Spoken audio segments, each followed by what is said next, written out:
当我在做研究的时候，我发现有很多 TED Talk 的演讲有很不错的主题，但却没有办法很充分的吸引听众。那今天就让我们来分析其中一集的内容跟它的结构，也希望大家能够从中学习。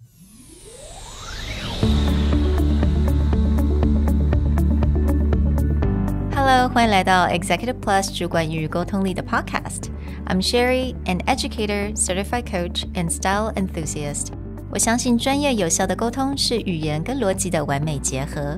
And I'm Nick, a startup consultant, corporate trainer, and late-night gaming junkie. I believe great communication requires the right mindset and solid frameworks. 我们希望带给大家职场英语的技能、跨文化沟通技巧与其他能帮助您成为出色领导者的工具。Join us each week as we share our experience, research, and methodologies to take your communication and language skills from good to great.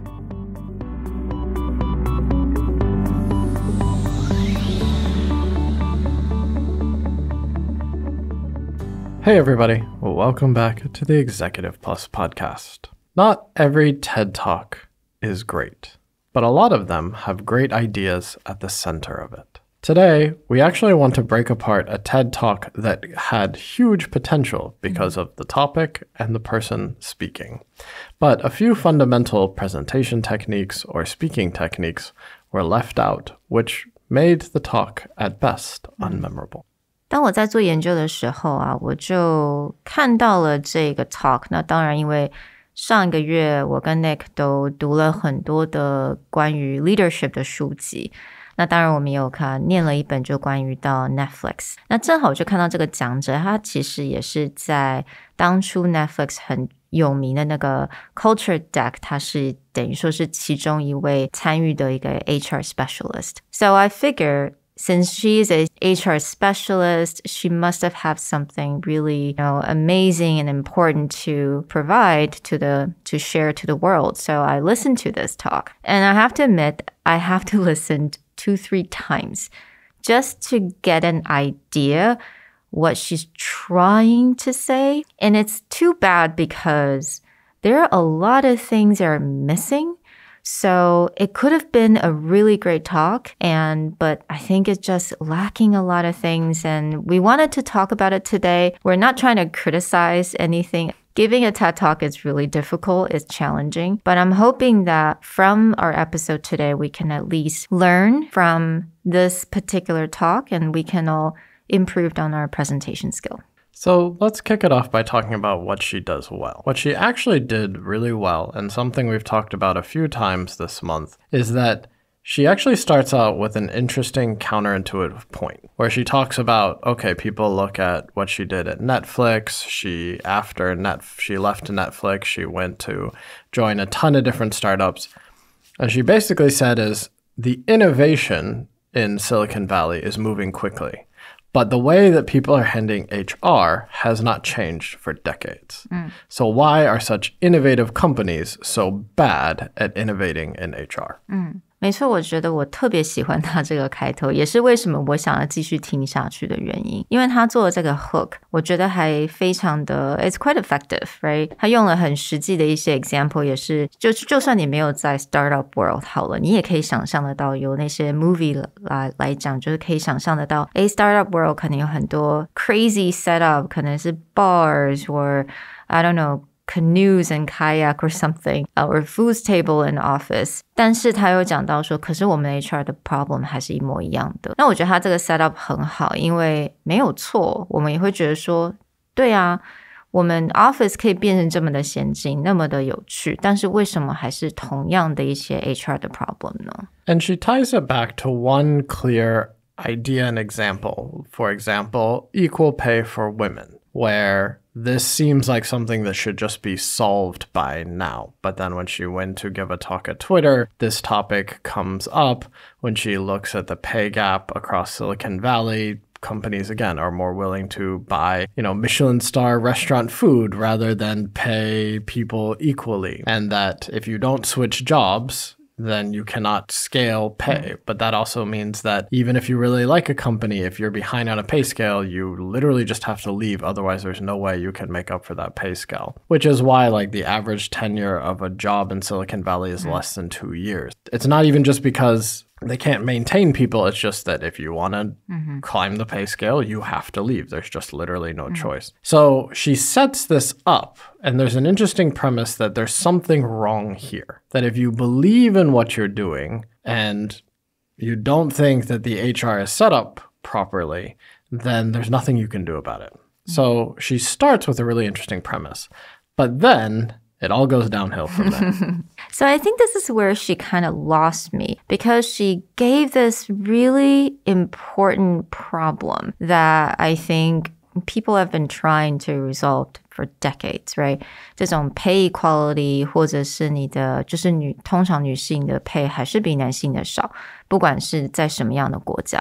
This is a huge problem.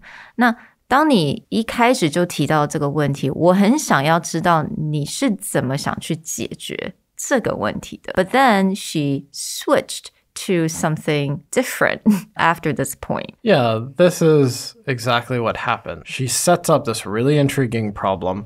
Her background, her credentials seem like she should have a pretty good answer or a framework for how to start thinking about this problem. And then she just jumps into, oh, what does it look like if you have fixed this problem? But that entire middle area of, okay, I have a problem. This is what it looks like when I fix the problem, but how I get from A to B, she completely skips that piece. The only thing that she slightly hints on, which if you listen to our management book month, was one-on-ones, which is something that we talked about that back in the 70s with Andy Grove. He's already talking about this. Again, if that's the only way that she can suggest going from big problem to could be better, then what do you take away from this? Right, and exactly. And actually, while she was talking about the one-on-one, I think she talked about the performance review. And she was trying to engage with the audience and have everyone can raise their hand. Who likes performance review? Right, no one does, right? Okay, good engagement. Again, this performance review, is she gonna talk about that? Is she gonna have a better solution about that? And then she lost me again after that. Yeah, because she just said, oh, you should have performance reviews or performance discussions constantly. Like, that's it. That's her only advice. Yeah. And so you get to, that's it. So I do one-on-ones and I give people feedback constantly, and now I'm going to have Netflix-level culture.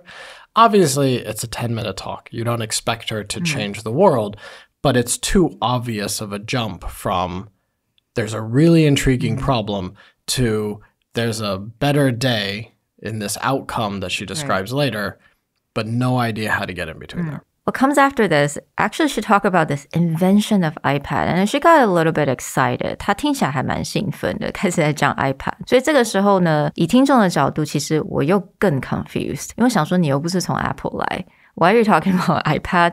How does this have anything to do with HR? Basically, she just wanted to outline that when she brought this new technology to her team at Netflix, they just started brainstorming really big. What are all the amazing things we could do with technology? And then ties that into, oh, this is what happens when you have a great team. But, same as you, unless you pay really close attention, I would just be like, how did we get into this? What is it? Relevant. Great. You have now shown what a really high-functioning, excited team is, but you have not addressed anything you talked about before. Why is this a high-functioning team? Did you guys skip this whole pay equality issue? And that's why you have a really high-functioning team? Like, the premise between how she started and where she was at that moment did not seem to have any connection. Exactly. Now, towards the very end, she started talking about there needs to be a revolution. There needs to be this change. And then this is kind of my belief. This is my revelation. And come and join me. She did have call to action. I'll give her that. But I don't really know what that action is, to be honest. Right. Again, join you to have a revolution on what? Are we still on pay equality? Are we still on performance reviews need to go away? Are we now on let's create high-functioning, excited teams? Part of that is also no one will disagree with any of these. Yeah. And I think that's where maybe the talk fell into too much of a comfort zone. She sets up a really interesting premise, but her conclusions, no one would disagree with. But also, no one is taking action on it because her conclusions are almost common sense at this point. We should fix pay gap. Yes. We should make it so you want to work at the company that you work for. Yes. Again, revolutionary usually means there's something that people are doing that's new or would disagree about, but they believe so strongly in doing it a different way that they'll go after it. But there's nothing to disagree with. Yeah. There's nothing to consider that is incorrect. So where's the revolution coming? 没有错，我就觉得这个 talk 其实真的会让我有点小小的失望，因为我会觉得整个 talk 来讲好像就少了一个很重要的一个中心点，一个 focus. And we kept talking about how you should just have one thing, one important thing. And I have to say, we cannot find that one thing. It's lost somewhere. In all of her examples and all of the problem or solution that she listed out. And this is where really the biggest issue with the talk is it's unmemorable. Because it started out really strong, really interesting premise, counterintuitive point, and then you just agree with everything else that she says. Now that sounds like, oh great, I want to give a presentation that everyone agrees with. But if everyone agrees, there's nothing to stick in their mind. A lot of the best TED Talks typically have something like, let's go back to the all-time most watched TED Talk, Sir Ken Robinson's Do Schools Kill Creativity? That is the counterintuitive point. And everything he says comes back to that, is our education system is literally built to destroy creativity and create uniformity. That is the incorrect use of the education system. That sticks out to you right from the title, right from the way he opens, and he stays with that across his entire talk. For this one, join a revolution. About what? I'm not sure. But it's, again, I agree, but I don't remember anything because I agree so easily. 我们希望经由今天的单元，大家也能够去检视自己的演讲 ，make sure 自己的演讲不会被很多其他的小小的因素而等于说转移目标了。You know, you may want to include a lot of examples and you want to talk about a lot of problems, but sometimes there are distractions. So make sure that you have that one thing, one focal point that you want to talk about. Join us in our EP Insights episode where we actually look at the guidelines for a TEDx speaker, and that, again, back to basic default of good practices, she follows like half of them. And really, it's where she loses the guidelines is that second half where we're discussing where was her point going. Be sure to join us in EP Insights for more insights like this, and we'll talk to you guys next time. Bye. Bye.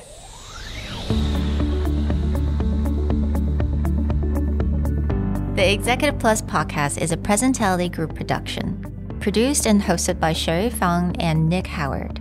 You can search us on Facebook, 主管英文 Executive Plus.